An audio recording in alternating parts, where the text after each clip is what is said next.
Our next speaker is Rob Kim, and just a quick introduction. So I first met Rob, I think, a couple Kansas Fests ago, and he had some really interesting hardware that he wanted to show off, and it was the Tangy Pack, which lets you hook up an Apple II-C to either HDMI or to VGA. And then last year he had developed it further, and he was just kind of selling them as one-offs to whoever asked about it. But then for some strange reason, he and I foolishly talked ourselves into thinking it would be a good idea to actually sell these. And so he started making them kind of on demand whenever he could. And then I would put them up in my store. And they've actually been kind of selling like gangbusters. And it's actually been a lot of fun to work with Rob on this and see how it has evolved. And so in today's presentation, he will tell us what's been going on with the Tangy Pack over the last year. So let's roll the video. Hi, my name is Rob Kim, and today I wanted to go over some learnings and updates regarding the Apple II-C Tangy Pack since last year. But first, what is an Apple II-C Tangy Pack? Tangy Pack is a scan doubling video display device for the Apple II-C and II-C Plus presented last year at KansasFest 2024. It plugs into the video port of an Apple II-C, takes the digital video data from that port, and generates a VGA and HDMI/DVI compatible video signal, allowing you to use a modern display device with your Apple II-C. There has been a couple of firmware updates since last year. Version 1.01 is a minor bug fix related to signal polarity. The latest firmware version available is version 1.10. It draws a thin border and displays the firmware version number on the lower left corner on the first power-up for around 10 seconds. Video image from an Apple II-C after you scan double is 560 by 384, which is smaller than the 640 by 480 VGA resolution. Some monitors and screen capture devices, which tries to auto-center and size the image, has a hard time correctly adjusting to the smaller image. While there is a way to manually turn on a border after power-up, some monitors and screen capture devices had no way to rerun the auto-calibration process after the power on. So having the border turn on first is a way to help these devices sync. Second feature added with the version 1.10 is a laser 128 support. The device will automatically detect when used between Apple II-C versus laser 128 and change mode appropriately.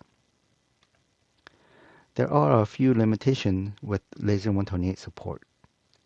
This table shows the difference in DisplayPort pinout signal between Apple II-C and the laser 128.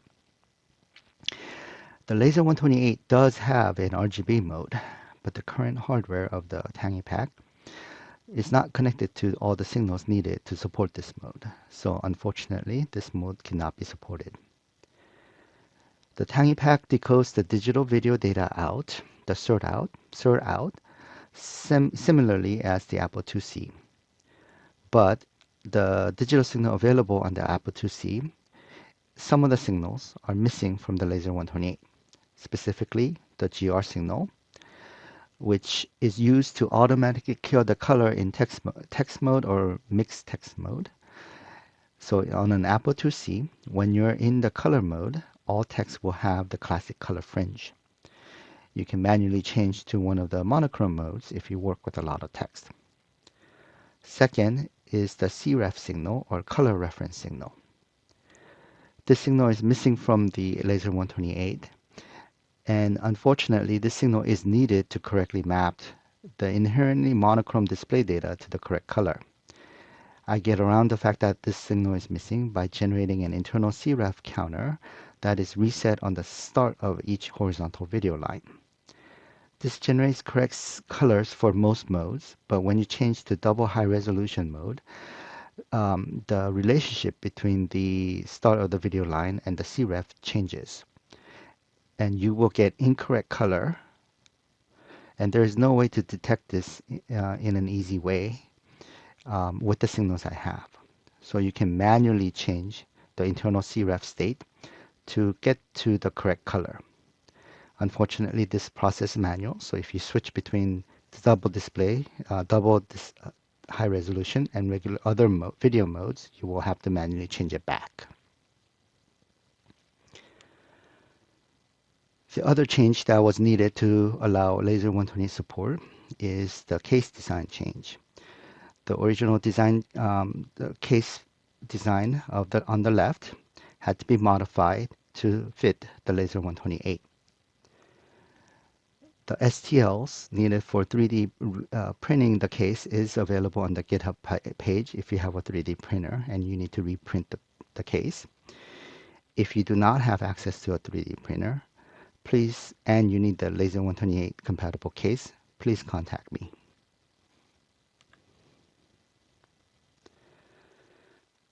A lot of details on compatibility with various video devices is on the GitHub page, but I wanted to highlight a couple of electrical shortcomings and workarounds I found. First is many consumer HDMI TVs, which has HTCP, will not detect the HDMI signal from the Tangy Pack because it is missing a 5-volt signal on the DDC or display data channel pull-up resistors.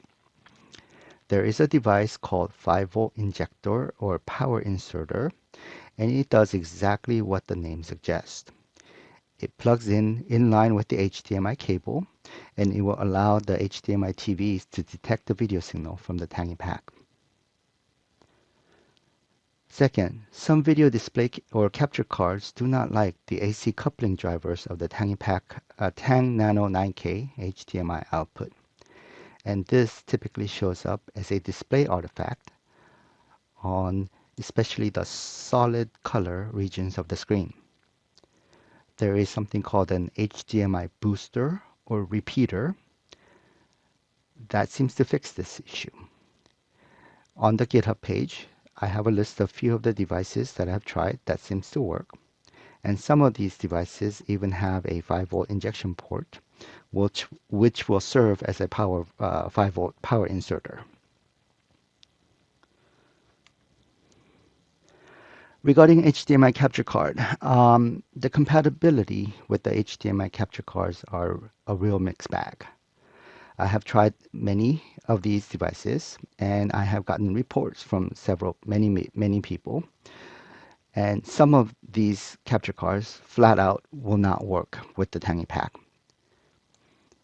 Some, such as this device here and this large device here, will work correctly if you have the HDMI booster circuit as mentioned in the last slide.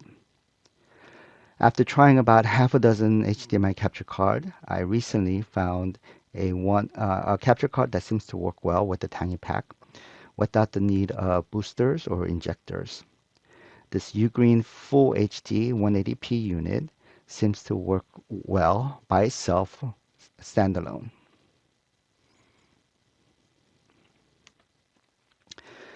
So, what's next for the Tangy Pack? The PAL support has been an often asked for feature request, and I'm highly motivated to just try to see if I can get this working. The PAL mode requires 50 frames per second versus the VGA, which has 60 frames per second. So in order to support PAL, I will have to move away from the very simple scan doubling type architecture I've been using, and I will have to implement a triple frame buffer, which is a rather big change for me. Unfortunately, things have gotten very busy for me end of last year till now, so not very much progress has been made, but I am trying to get back to working on this update. Now, before I end this presentation, I have to give a huge thanks to folks from the FOSSFest, but especially Jeffrey Lee, Craig Bradley, and Martin Doherty. Thanks to them, I now have access to not one, but 2 PAL A2C test machines. So thank you very much for your help.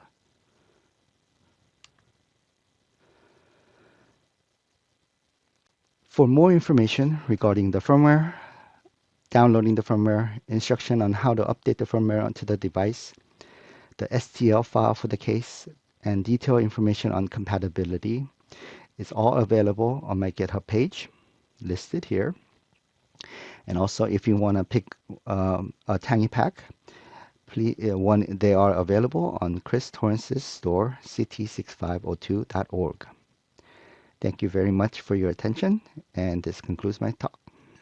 All right. Well, thank you so much, Rob, for that talk. That was awesome to hear all the updates over the last year. And yeah, I'm actually really excited to see the PAL output. I don't actually have any way to test it, but I think that'll be fantastic.